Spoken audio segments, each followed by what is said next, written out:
श्री गणेशाय नमः। श्री सरस्वते नमः। प्रभु श्री रामचंद्राय नमः। जय जयादि भक्त वरदा, जय जयादि ज्ञान सुखदा, जय जयादि आनंद कंदा, श्री मुकुंदा तुझ नमो। घेऊन या नाना अवतार, मारिले दुष्ट रजनीचर, दूर केला तो भूभार, धर्म रक्षणाला गोणी। पांडुरंगा करो प्रथम नमन दुसरे चरण संतांचे, त्यांचे कृपादाने कथेचा विस्तार बाबाजी सद्गुरुदास तुका। कथेचा अनुसंधान प्रभू रामचंद्र गादीवर बसले, परंतु आपले दोष काढून टाकण्यासाठी त्यांनी अश्वमेध यज्ञ आरंभलेला आहे। प्रभू रामचंद्र यज्ञाजवळ बसले, हातामध्ये कंकर बांधून, आणि यज्ञाचा घोडा सोडलेला आहे। आता बरेचसे गावं बरेचसे राजे ओरडलेत आणि घोडा कुठपर्यंत आला याची कथा सुरू झालेली आहे। हा राम अश्वमेध यज्ञ आहे आणि म्हणून या ठिकाणी प्रत्यक्ष हा घोडा जो आहे तो कुठपर्यंत आला, घोडा का सोडला प्रतिप्रदला, तर जे जे राजे लोक आहेत त्या सर्वांना आमंत्रित करायचं आणि जर कोणी विरोध केला तर ते युद्ध करायचं, त्याला जिंकायचं। अशा प्रकारे फार मोठा यज्ञ प्रभू रामचंद्र आरंभला होता। घोडा सोडलेला आहे, 4 ठिकाणी पोहोचलेला आहे। आता पुढे आज कुठं पोहोचतो ते आपलं पाहायचंय, वाचायला सुरुवात करा। तरी आता मज पामरा, ज्ञान देवनिया उदारा, आपुले चरणी थारा, देवनी करा सुखरूप। ग्रंथ करते बोलतोय देवा म्हणजे मी आता ग्रंथ लिहितो आहे, नाही का, तर ते ग्रंथ लिहिण्यासाठी मला बुद्धी द्यावी। कारण का इतकं सोपं नाही ग्रंथ लिहायचं, ग्रंथ वाचायचं, ग्रंथ सांगायचं, तर तेव्हा तुम्ही मला चांगली बुद्धी द्या या ग्रंथ लिखाणासाठी। अशा प्रकारे ग्रंथ करते परमेश्वराला प्रार्थना करून सांगतात। मग चित्तासी तळमळ, जाऊन होईल आढळ, तव पद जे का निर्मळ, त्याची ध्यान लागेल।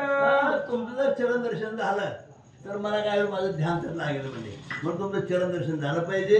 देवा तुम्हीच करता करविता शरण तुला भगवंता, अशा प्रकारे देवाला विनंती करून त्या ठिकाणी ग्रंथ करते सांगू लागले। संत मुखे केले श्रवण, की करावे तुझे गुण कथन, म्हणून मी अल्पमती दिन, त्याची इच्छा धरत असे। ग्रंथ करते काय म्हणतात की अनेक संतांनी सांगितलेलं आहे काय करायचं, प्रभू रामचंद्र चिंतन करा, भजन करा, पूजन करा, आणि म्हणून मी तुमच्या चरणावर मस्तक ठेवून मला सद्बुद्धी द्यावी, ग्रंथ लिहिण्याची मला बुद्धी द्यावी, अशा प्रकारे ग्रंथकर्ते या ठिकाणी बोलू लागले। तरी माझी मन कामना, पूर्वनिया कृपा घना, आपुल्या चरणी मज दिना, ठाव देई सत्व दे। तेव्हा माझा भाव जाणून, नाही का, मला काय करावं, आपल्या चरणाजवळ ठेवावं आणि मला सद्बुद्धी द्यावी, कारण बुद्धी देणारा तोच आहे। सद्बुद्धी असो दुर्बुद्धी असो, परंतु आम्हाला दुर्बुद्धी नको, आम्हाला सद्बुद्धी द्यावी ग्रंथ लिखाणाला, वाचायला, सांगायला। अशा प्रकारे ग्रंथ करते परमेश्वराला मी प्रार्थना करतात। मागील अध्यायी कथानक झाले, गंडकी महात्म्य वर्णिले, शबराते उद्धरिले, शालिग्राम स्पर्शाने। आणि अशा प्रकारे आता ग्रंथ करते म्हणतात की आपण मागच्या काळच्या अध्यायामध्ये काय ऐकलं म्हणले, गंडकी नदी आहे, नाही का, आधी कशी नदी उत्पन्न झाली, तो प्रवाह कसा झाला त्याची कथा झाली, आणि शालिग्रामचा स्पर्श झाल्याबरोबर त्या शबराचा कसा उद्धार झाला, कारण शालिग्राम हे पाषाण मूर्ती म्हणजे एक मूर्ती आहे भगवान विष्णूची, आणि त्याला स्पर्श झाल्यामुळे त्या शबराचा उद्धार झाला। म्हणजे मूर्तीला सुद्धा आपण म्हणतो जळीस्थळी काष्टी पाषाणी आहे वनमाळेचे तिथे, देव कुठे आहे, आपण म्हणतो याचा देव आहे का, येतं आहे, ताकद नाही कोणाच्या देवाला काही वेळ वगैरे करायची, आणि केलं तर तिथंच ते संपतंय। काही लोकांचा प्रयोग करतात आणि बऱ्याच ठिकाणी असं झालेलं आहे, तर पाषाणासुद्धा देव असतोच, लोक नावं ठेवतात, काय वेगळं काल आपण आहे की नाही बरेचसे करता आहे की नाही, लोक कशी नावं ठेवत होते, तर काच्या आधारे आपण बरंचसं ऐकलेलं आहे। असं म्हणले तर अशा प्रकारे या ठिकाणी ग्रंथ म्हणतात की त्या कोणती नदी ती गंडकी. हा गंडकी नदीमध्ये पावन झाला तर शालिग्रामामध्ये पावन झाला अशी कथा सुरू झालेली आहे. आता पुढे कथा सुरसा सुमती सांगे शत्रुघ्नास शेष म्हणे वत्स्ययनास एक चित्ते आणि अवधान. अशा प्रकारे सुमती नावाचा जो प्रधान आहे तो आता त्या शत्रुघ्नाला कथा सांगताय. आपण कुठं चाललोय तर आमच्या राज्यात चाललोय, त्या ठिकाणी कोण राजा आहे, काय करतो, नाही का, अशा म्हणजे कथा सुमतीला माहीत असते आणि ती शत्रुघ्नाला सांगतात. शत्रुघ्न हा त्या घोड्याच्या पाठीमागं त्याचं रक्षण करायला निघालेला आहे. त्याच्याबरोबर भरताचा मुलगा आहे औरंग म्हणणारा. आणि अशा प्रकारे आता सुमती त्या ठिकाणी प्रत्येक शत्रुघ्नाला कोण राजा आहे, काय त्याचं कार्य आहे, ही कथा त्या शत्रुघ्नाला सांगू लागली. आई कोणी विप्राचे वचन रत्नग्रीवे केले वंदन मग तीर्थी करोणी स्नान पितृतर्पणा पै केले. पितृतर्पण पैकी केले. चला श्लोकाने कथा या या. 9-10 श्री गणेश आहे महा श्री सीतारामचंद्र जय महा 24 सालग्राम घेऊन करी तयाचे पूजन बरं. धूप दीप नैवेद्य अर्पून मग आरती पैकी वर्ष घ्या. असू द्या असू द्या. कथेचं अनुसंधान आपण 2-4 दिवस झालं कथा अशी ऐकत आलेलो आहोत. हम्म. रामचंद्राचा घोडा नीलगिरी पर्वतापर्यंत येऊन थांबलेला आहे आहे, हा. आणि ती पर्वत एवढा भव्य दिव्य का, त्या पर्वताचं महात्म्य सुमती शत्रुघ्नाला सांगतायत. सुमती तर रत्नागिरी राजा त्या निलगिरी पर्वतावर जाण्यासाठी तीर्थयात्रा करू लागलेला आहे.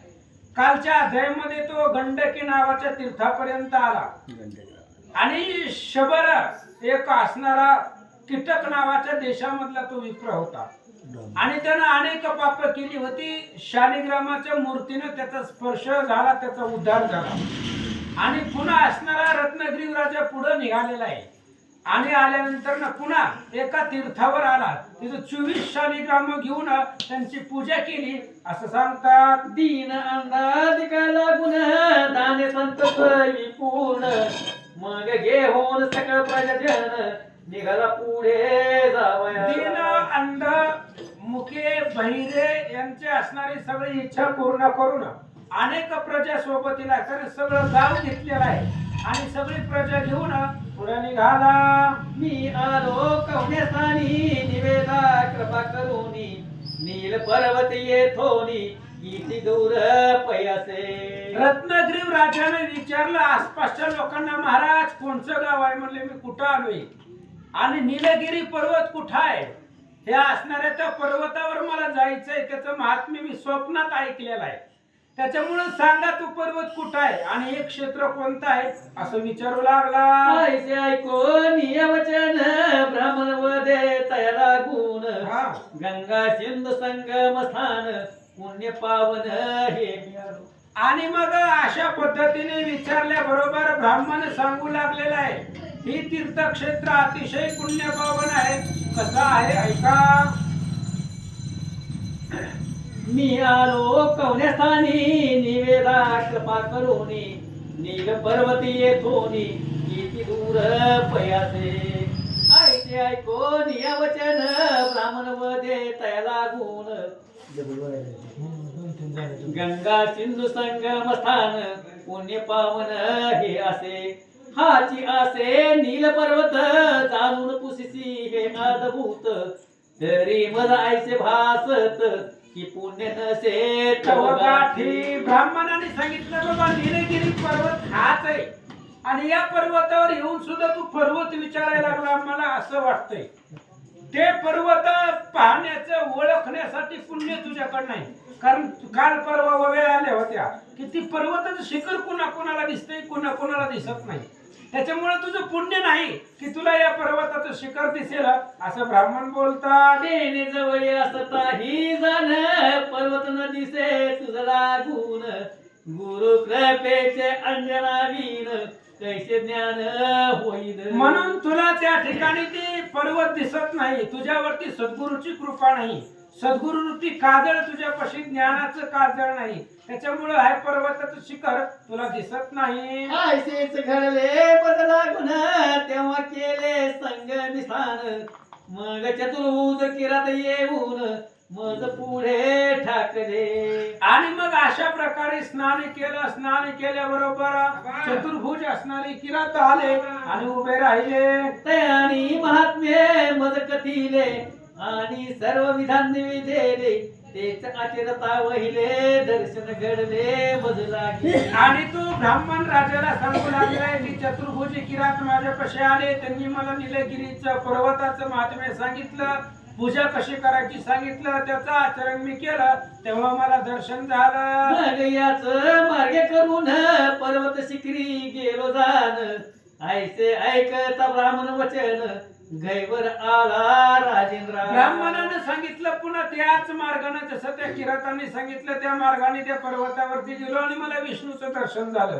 असं ऐकल्याबरोबर राजाला गहिवर आला. मग म्हणे विकृत माते कैसा दिसेल पर्वत माते. भावेन भगवत दर्शनाते केवी अधम आज मी. राजाने विचार केला, महाराज मला का पर्वत दिसत नाही, तुम्हाला दिसतोय, मला का दिसत नाही, मला त्या भगवंताचं दर्शन कधी होईल, मी आधम आहे, पापी आहे, म्हणून मला पर्वताचं दर्शन नाहीये. बोलू लागला. ब्राह्मण वदे रायसी खेदन करी मानसी. करोनी संग स्नानासी बैसे तपासी या ठाया. आणि ब्राह्मणाने सांगितलं दुःख करू नको, भगवंताच्या दरबारामध्ये आहे आलाय म्हणजे पापी नाही, पाप संपेल तुझं. इथं त्रिवेणी संगम आहे, गंगा सिंधू संगम आहे, त्या संगमामध्ये स्नान कर आणि तपश्चर्येला बस. भगवंती लावून दृष्टी धन्य करी हृदय संपुटी. मग होईन पर्वत भेटी भगवंताची निचे. आणि त्या ब्राह्मणाने सांगितलं ध्यान कर, तप कर, पण दृष्टी, अंतःकरण, मन, बुद्धी, चित्त सगळं भगवंताला अर्पण कर. भगवंताचं ध्यान हृदयामध्ये धर आणि मग तुला भगवंतही मिळेल आणि त्या पर्वताचं शिखरही मिळेल, त्याचंही दर्शन होईल. ब्राह्मण सांगू लागला. ध्यान कैसे करावे ऐसे पुससी मनोभावे. तरी वदोत श्रवण करावे हृदय स्थापावे तयासी. आणि तुला वाटत असेल की कसं ध्यान करावं, भगवंताचं ध्यान, मूर्तीचं आपण पाहिजे नाही तर कसं ध्यान करायचं, तर त्या मूर्तीची काही चिन्ह तुला सांगतो, तेच हृदयामध्ये धर. ब्राह्मण बोलू लागला. मेघश्याम गुण राशी कोटी रवी सम प्रकाशी. शंख चक्रादी अयोध्येसी सुशोभित शिकेसी मनोहर. वनमाला पादपर्यंत भ्रवलांछन हृदय शोभत. मस्तकी मुकुट रत्न जडित बहुभूषणे लखलखती. पितांबर कशीला कासे कटी मेखला शोभत असे. वैदुर्य म्हणे कंठी विलसे पद दिसती कमळा परी. आयशा मूर्तीचे करुण ध्यान मानसोपचरी करी पूजन. ते उपकार कमल कवन तुझ प्रती निवेदितो. अशा पद्धतीने आतापर्यंत सांगितलं की भगवान श्री विष्णूच्या मूर्तीचं स्वरूप आहे. शंख, चक्र, गदा, पद्म, तोडर, वाकी, नुपुरे अशा प्रकारे विष्णूचं पूजन कर, अशा प्रकारे सांगतात. प्रेमाचे घालून पाणी तया श्रीधरासी नहानी. शुद्ध सत्वाच्या आसनी बैसभावे तया ते. भगवंताला स्नान घाल, प्रेमाच्या पाण्यानं आंघोळ घाल, शुद्ध सत्वाच्या पाण्यावरती सांगतात. भावाचा लावून चंदन भक्ती अक्षिता अर्पून. क्षमा दयादी करून सौभाग्यवान वाहिजे. भावाचं चंदन भगवंताला लाव, भक्ती रूपी अक्षदा भगवंतावरती टाक, ओवाळ, दया, क्षमा आदी करून सौभाग्याचं वाण भगवंताला अर्पण कर. ब्राह्मण सांगू लागला. मन मोगरा सुमन चित्त सेवंती वाहून. बुद्धी नाना पुष्प अर्पून तुळशी वाही तत्वाच्या. मन मोगरा, मन हा मोगरा अर्पणी ईश्वरा. मन रूपी मोगरा भगवंताला अर्पण कर, त्यामुळे तुला भगवंताचं दर्शन होईल. ब्राह्मण सांगू लागला. क्रोध जाळून ये धूप उजळी ज्ञानाचा दीप. मग ओवाळे विष्णू रूप न करी लेप पूजनाचा. आणि जास्त उठा ठेवा पूजा कशी करायची? क्रोध रूपी दिवा लावायचं, उजळायचे, अंतकरणातला क्रोध संपवायचा, भगवंताला अर्पण करायचा, त्या क्रोध रूपी दिवा लावायचा, मग भगवंत प्रसन्न होईल. ब्राह्मण सांगू लागला, षड्रस पक्वाने आयती नैवेद्य समर्पी चित्तव्रती पंच प्राणाची करुणा आरती नमन सुमती करावे. नैवेद्य समर्पण, नैवेद्य अर्पण कर. पंचपक्वान्नाचे त्या ठिकाणी असणार ताट आणून वाढ, भगवंताला गोवाळ असं सांगतात. ध्यान पूजन झाल्यावरी भगवंताची स्तुती करी मनोरथ पूर्वी श्री हरी भाव भक्ती देखून या. ध्यान पूजन भगवंताचं कर मनोभावानं, भक्ती प्रेमाविना ज्ञान नको देवा. म्हणून भक्ती आणि प्रेमाने भगवंताची पूजा कर असं सांगतात. आयसी विप्र न्याय कृतोरित राजा करी अनशन व्रत ध्यान पूजन माझी सतत झाला पीडा हरीसी. आणि मग त्या पद्धतीने जसं त्या ब्राह्मणाने सांगितलं तसं मन बुद्धी चित्त एकत्र करून भगवंताच्या त्या शिलेग्रामावरती विष्णू रूपावरती ध्यान धरून पूजा करू लागला. पूजा झाली संपूर्ण करिता झाला हरिस्तवन हे दीन दयाळ मनमोहन तुची कृपा घन वर्षिसी. सांग पूजा परिपूर्ण झाल्यानंतर ना पुन्हा स्तवन करू लागला, स्तुती करू लागला.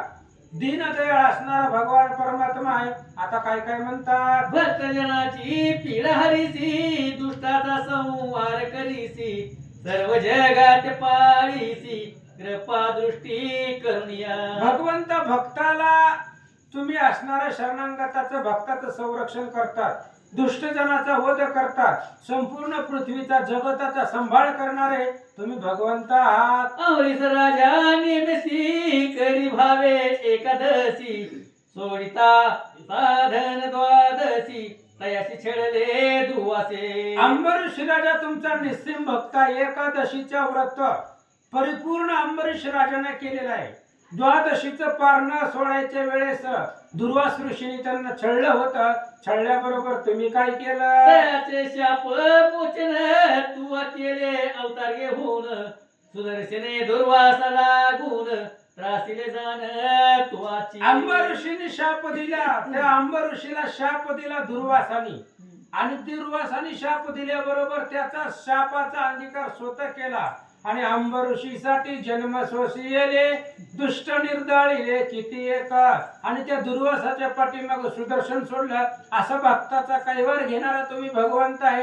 राजा बोलू लागला, मग अंबरीश लागून दुर्वास जाता शरण तुझे या इच्छा मात्र करून तयासी सुदर्शने मुक्त केले. आणि मग सुदर्शनाच्या भीतीने दुर्वास अंबरीश राजाला शरण आला. आणि अंबरीशीच्या सांगण्यावरनं त्या सुदर्शनाचं निवारण तुम्ही केलं आणि तो दुर्वास ऋषीला मुक्त केलं असं सांगतात. तैसेची प्रल्हादा लागून तोत नाम घेता गांजिले म्हणून तयाच्या पित्या समधावया जाण नरसिंह रूप झाला. तसाच प्रल्हाद तुमचा भक्त आहे आणि तुमचं नामस्मरण करत होता म्हणून हिरण्यकश्यपूला राग येत होता. आणि त्या हिरण्यकश्यपूचा वध करण्यासाठी खांबामधून प्रगट झाला, नरसिंहाचा अवतार घेतला. दुष्टाचे करुणानन केले भक्ताचे रक्षण तैसे गजेंद्र लागून नक्र मारून सोडविले. आणि त्या हिरण्यकश्यपूला मारलं, प्रल्हादाचं संरक्षण केलं. तसंच गजेंद्र उद्धारणाच्या वेळेला सुद्धा नकराला मारलं. उद्धार दोघांचाही केला आणि गजेंद्राला सोडवलं असं सांगतात. ऐशी तुझी लीला चरित्रे म्या ऐकली असती स्तोत्रे तरी मज लागी सतवरे पावे आता जगी. आणि देवा अशा प्रकारचं तुमचं लीला चरित्र मी माझ्या कानानं ऐकलेलं आहे. मग एवढ्यांसाठी तू धावून आला, मग माझ्या मदतीला हाकेला का धावत नाहीये असं राजा बोलू लागला. जय जय काळी जे जे भक्त संकटी पडतात तू ते स्मरत घेऊन अवतार त्वरित मुक्त करीसे तया ते. भगवंत तुझं ब्रीदच आहे. शरण आली यासी पाटी पाहता ती कृपा दृष्टी ज्या ज्या भक्तानं तुझं नामस्मरण संकटाच्या वेळी केलं त्या त्या वेळेला अवतार धारण केला, त्यांची सोडवणूक केली, त्यांच्या मदतीला धावला, तसंच माझ्या हाकेला धावा. मी अन्य भावे करून शरणासे तुझ लागून, तरी अनाथावरी कृपा करून देई दर्शन सत्वरी. भगवंत मी तुम्हाला अनन्य भावाने शरण आलेलो आहे. जसं बाकीच्या भक्तांना दर्शन दिलं तसंच मलाही दर्शन द्या. जरी मी पातकी पूर्ण परिधरिले तुझे चरण, हा. आता तुझ वाचून सोडवण करील करून सांग भगवंत मान्य आम्ही पापी आहोत, पातक आमच्याकडून घडतात, पण तुमच्या दर्शनापुढे तुमच्या मंदिरात आलं की पाप संपली जातात. तुमचं ध्यान हृदयामध्ये धरलं त्यामुळे आता पाप संपलं, दर्शन द्या. आयसे हो रात्र 5 दिवस सविता झाला भगवंतास, सर्व काळ तयाचे मानस वेधले असे हरी. अशा पद्धतीने 5 दिवस भगवान श्री विष्णूची त्या ब्राह्मणाने सांगितलेलं जसं स्वरूप आहे ते स्वरूप मनामध्ये धरून 5 दिवस भगवंताचा धावा करू लागला. नदी तटाकी वैसून करीतो भक्ती भावेत मन, आयसे रमापती जाणून देवया दर्शन पातला. 5 दिवस त्यानं असणाऱ्या भगवंताचं स्मरण केलं, धावा केला. भगवंताला वाटलं त्याला दर्शन द्यावं. येती वेश करुणी धारण सन्मुख पातला आपण, राये अवलोकन करून केले नमन तयाते. भगवंतानं यती म्हणजे ब्राह्मणाचा वेश धारण केला आणि वेशामध्ये त्या ब्राह्मणाच्या वेशामध्ये त्या राजाच्या समोर आले. काय म्हणतात? अर्धपादे करून केले यतीचे पूजन, मग हात डोळे जोडून मने दर्शन मज घडले. आणि त्या असणाऱ्या यतीचं पूजन त्या राजानं पाद्य पूजा केली, हात जोडले आणि हात जोडून राजा काय म्हणू लागला? तेने आज मी झालो धन्य, कुळही झाले पवित्र झालं, आता श्रीपती लागून देईल दर्शन निश्चय. आणि त्यावेळेस राजा विचार करू लागलेला आहे, माझं सगळं पुण्य जे होतं ते पुण्य उदयाला आलं, पाप संपलं, म्हणून यतीश्वराचं दर्शन झालं, आता भगवंतही दर्शन देईल असं वाटू लागलं. आयसे रायाचे ऐकून भाषण येती म्हणे तया लागून, मी तपस्वी असे जाण त्रिकाळ ज्ञान मजासे. असं राजाचं बोलणं ऐकलं आणि तो यतीश्वर म्हणजेच भगवंत यतीच्या रूपामध्ये ब्राह्मणाच्या रूपामध्ये आलेला भगवंत बोलू लागला, हे बघ तपश्चर्याच्या बळावरती मला त्रिकाळाचं ज्ञान आहे, म्हणून तुला सांगतो काय. तरी सांगतो तुझसी सत्यमानी मम वचनासी, दर्शन होईल तुझसी भ्रमाधिकासी दुर्लभ जे. म्हणून तुला मी आता सांगतो, तुला त्या भगवंताचं दर्शन होणार आहे जे ब्रह्मादिक देवांना होत नाही, ब्रह्मादिकाला सुद्धा दुर्लभ अशा भगवान श्री विष्णूचं दर्शन तुला आज होईल असं तो ब्राह्मण रूपी भगवंत राजाला सांगू लागला. उदयी कदून प्रहर भरता, लक्ष्मीकांत भेटेल तत्वता, तू आणि तुझे कांता विप्रजान तिसरा. आणि ते असणाऱ्या ब्राह्मणाने भगवंत रूपी ब्राह्मणाने सांगितलं, उद्या दुपारी दुसऱ्या प्रहर संपताना तुला भगवंत भेटणार आहे, त्यामुळे तू तुझी बायको तुझा प्रधान 3 आणि चौथा ब्राह्मण. तैसाची तुझा प्रधान आणि साळी भक्तवान, आयसे तुम्ही 5 जण परमपदा ते पावाल. तू तुझी बायको तुझा प्रधान तुझा सेनापती आणि काही जे काही भक्त आहेत असे असणारे 5 जण, ह्या 5 जणाला उद्या दुपारी भगवंताचं दर्शन होईल असं तो यतीश्वर ब्राह्मण सांगू लागला. आयसे सांगून यतीश्वर तेथेच गुप्त झाला सतवर, राजा आनंद निर्भर उसे उत्तर विप्राते. अशा पद्धतीने ते ब्राह्मण बोलला आणि तिथंच गुप्त झाला आणि लगेचच दुसरा ब्राह्मण जवळ होता. राजाने त्याला विचारलं, काय म्हणतो? पाहो हा संन्यासी कोण आला, हरिदर्शन होईल बोलीला, आणि तेथेच गुप्त झाला सांगा मजला कवन. राजानं ब्राह्मणाला विचारलं, महाराज संन्यासी तपस्वी कोण आला होता? त्यानं आला आणि सांगितलं की तुला उद्या भगवंताचं दर्शन होईल आणि गुप्त झाला. असं ब्राह्मणाने ऐकलं. ब्राह्मण काय म्हणतो? ऐकून रायाचे वचन ब्राह्मण वदे तया लागून, हा येती नये साक्षात भगवान सांगितले प्रमाण जाण तू. ब्राह्मणाने सांगितलं राजा तो कोणी ब्राह्मण नव्हता, यतीश्वर नव्हता, तो भगवंतच होता. आणि भगवंतानेच सांगितलेलं आहे, प्रमाण देऊन गेलेला आहे की तुला उद्या दर्शन होणार म्हणजे होणार. उदयिक होता 2 प्रहर निराधी तुझ दिसे साचार मग तयावरी जाऊन सत्वर श्रीपती दर्शन घे. उद्या दुपारी 2 प्रहर संपताना निलगिरी पर्वताचं शिखर तुला दिसेल, त्या पर्वतावरती जा आणि भगवान श्री विष्णूचं दर्शन घे. ऐसे ऐकून ये वचन रायाचे आनंद झाला पूर्ण केव्हा होईल 2 प्रहर दिन ऐसे वाटे मानसी. आणि त्या ब्राह्मणाने सांगितल्या पद्धतीने राजाला आश्चर्य वाटू लागलं. म्हणजे आता कधी 2 प्रहर होतील आणि कधी मला देवाचं दर्शन होत आहे. तिकडून जा बघी. गोडा आज्ञा जाऊ दे. आज्ञा करी प्रधाना ते करी वाद्य गोष्याते श्रीहरी भगवती होईल अमुते निश्चय करून जाण पा. मग लगेच ब्राह्मणाला बोलू लागला, खरंच आम्हाला आता भगवंताची भेट होईल याचा आनंद राजाच्या मनाला वाटू लागला. मग प्रधाने सकळासी आज्ञा देता तुरेसी वाद्य वाजवीत मंगल घोषी तेने आकाश दुमदुमले. मग प्रधानानं सगळ्यांना आज्ञा दिली की सगळे वाद्य जे आहे ते वाजवा, आनंद उत्सव साजरा करा, उद्या भगवंताचं दर्शन होणार म्हणून. आनंदे करून सकाळी हरिभजन करती देख रायास नमावे हरिक वाटे सुदुईन आद्याला. आणि आनंदाने भगवंताचं स्मरण करा, भजन करा, राजाला उद्या भगवंताचं दर्शन होणार आहे असं प्रधान सांगू लागला. आता पुढील अध्याय जाण मुक्त होतील 5 जण ते कथानक अमृताहून गोड वर्णिल दत्त. आता राजा फक्त त्या निलगिरी पर्वतावर आलेला आहे आणि भगवंतासाठी त्यानं तपश्चर्या 5 दिवस केली. आता त्या तपश्चर्याचं फळ भगवंत त्याला दर्शन देतील ते पुढच्या अध्यायात ऐका. ते श्री पद्मपुराणे पाताल खंडे शेष वास्यायन समाधे राम अश्वमेधे दर्शनम नाम 21 अध्याय. श्री चिंतन कुंडली कवरधार विठ्ठल श्री ज्ञानदेव तुकाराम पंढरीनाथ भगवान